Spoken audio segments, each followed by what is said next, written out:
This is a video that Arsenal fans are not going to want to hear. They're not going to want to talk about it. Bukayo Saka, one of the best players in world football, world class, bundles of talent, end product, does it on the international stage, has done it in the Premier League, done it in the Champions League. Arteta has confirmed Bukayo Saka has a hamstring tear. Reports are coming out saying it's 8 weeks he's out for as a minimum.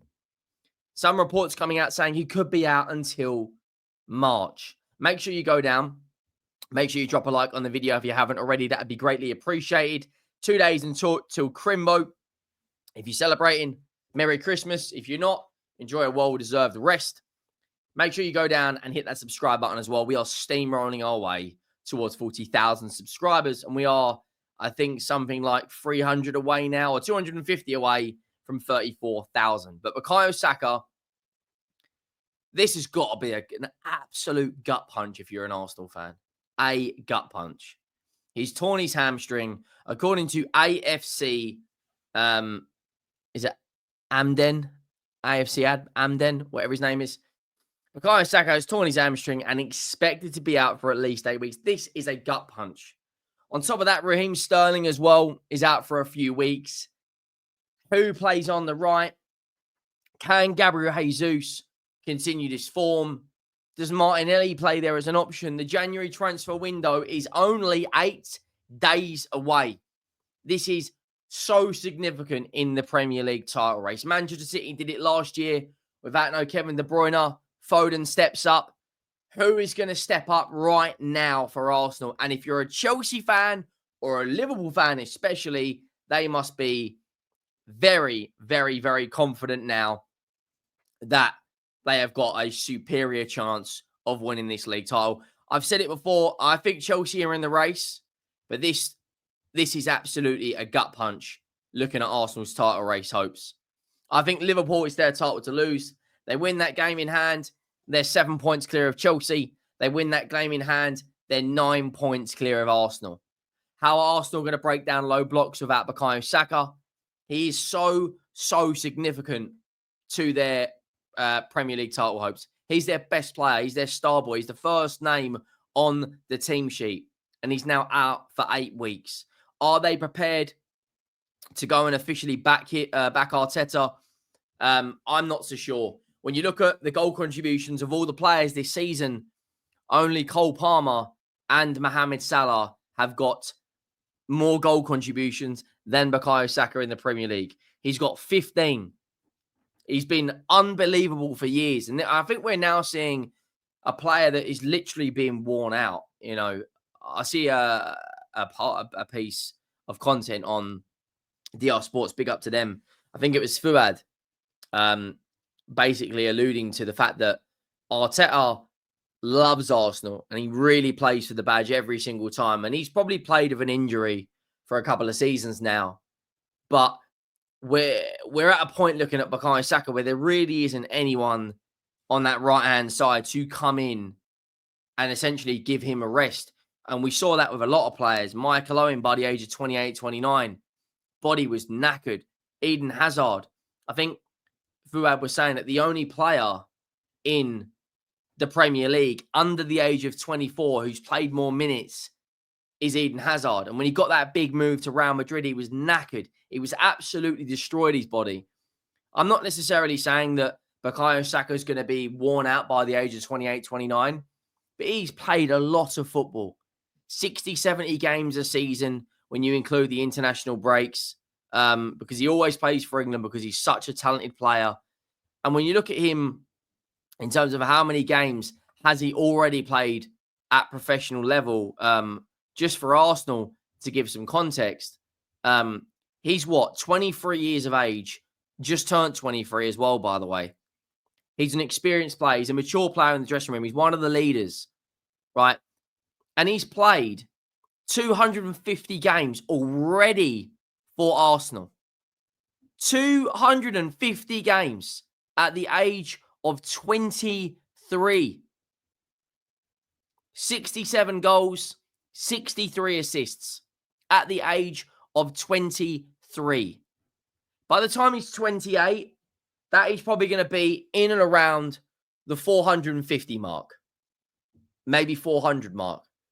By the time he's 28, like he's played 19,229 minutes already for Arsenal.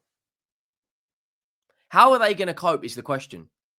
With Raheem Sterling out as well, their front three, they're kind of stripped down to 4 players. Leandro Trossard, Kai Havertz, Gabriel Jesus, or Martinelli. They've got a tough run of games coming their way. They've got Manchester United in the Cup. Who knows which Manchester United team could turn up? They've got Brentford away. They've got Brighton away. They've got Newcastle in the Cup. They've got Aston Villa coming up. They've got Spurs coming up. With us at the moment, you never know which Tottenham team's going to turn up. But this is not an easy games at all. These fixtures are tough. Wolves away, City, the semi-final, 3 days after playing Man City. Like, they need 2 or 3 signings. They need to bring in a forward as an absolute minimum. Victor Gyökeres been heavily linked to Arsenal for over a year now. There's links out there to players like Semenyo. I think Semenyo at Bournemouth would be a fantastic signing. Buemo at Brentford, he would be a great signing. And you look at where Arsenal are at right now. If we're sitting here come May, it kind of feels like the Saliba injury. If we're sitting here come May and Arsenal have not won another major honour, you've really got to start questioning the management. They're in a fantastic position at the moment. They're 6 points off Liverpool. Liverpool could easily lose that game in hand. Everton's a tough place to go. But without Saka now, that is a game changer. It'd be a game changer for anyone. Liverpool would struggle without Salah. They'd probably win a lot of games, but they wouldn't win as convincingly. Chelsea without Palmer. Man City without Haaland. Newcastle without Isak. Tottenham without Son or Kane all those years.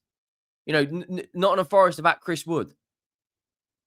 You go through the lines. West Ham without Jared Bowen.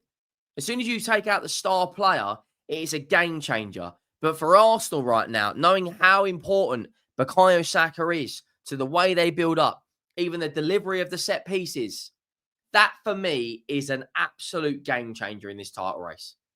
Liverpool now, it seems everything is going their way. Everything is going their way. I look at the way Arsenal play. You need 2 players. You need to bring in 2 players in order to replicate Saka's GA. Saka's work rate off the ball. Saka's availability every single game. And now that's no longer there. Brentford away, the 1st of January is going to be incredibly tough. I'm telling you that now. Newcastle, Brighton. Look, these games are tough, man. Don't get me wrong. They've got 4 of the next 6 games at the Emirates. I just don't know who's going to play out on the right-hand side. I've got a feeling it may be Gabriel Martinelli. And when you look at the bench, they played against Crystal Palace with, of course,